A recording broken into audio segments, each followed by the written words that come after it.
MS Dhoni கிட்ட இருந்து film making கத்துக்க போறோம். அதுக்கு தான் I have a solution for you. ஒரு ஃபிலிம் மேக்கரா MS தோனி கிட்ட இருந்து இந்த மூணு விஷயத்தை நம்ம எடுத்துக்கிட்டா நம்ம ஜர்னி எங்கேயோ போயிடும். ஃபிலிம் மேக்கர் ஆகணும்னு நினைக்கிற நிறைய பேருக்கு நம்ம கரியரா சினிமாவை எடுக்கலாமா வேணாமாங்கிற டவுட் இனிஷியல் ஸ்டேஜஸ்ல இருக்கும். அந்த டைம்ல MS தோனி எப்படி தன்னோட ரயில்வே ஜாப் விட்டுட்டு கிரிக்கெட் தான் என்னோட லைஃப் அப்படின்னு அவர் டிசிஷன் எடுத்தாரோ அதே மாதிரி சினிமா தான் என்னோட லைஃப்னு நீங்களும் ரொம்ப ஸ்ட்ராங்கான டிசிஷன் எடுத்து முழு மூச்சா அதுக்காக ஒர்க் பண்ணணும். ஃபிலிம் மேக்கரா நம்ம ஷூட்டிங் ஸ்பாட்ல டெய்லியுமே நிறைய ஹர்டல்ஸ் ஃபேஸ் பண்ணுவோம்.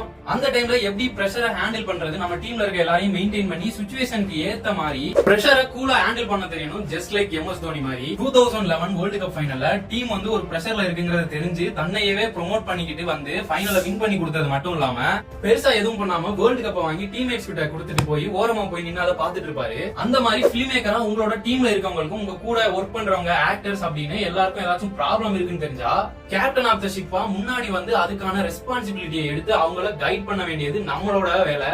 அதோட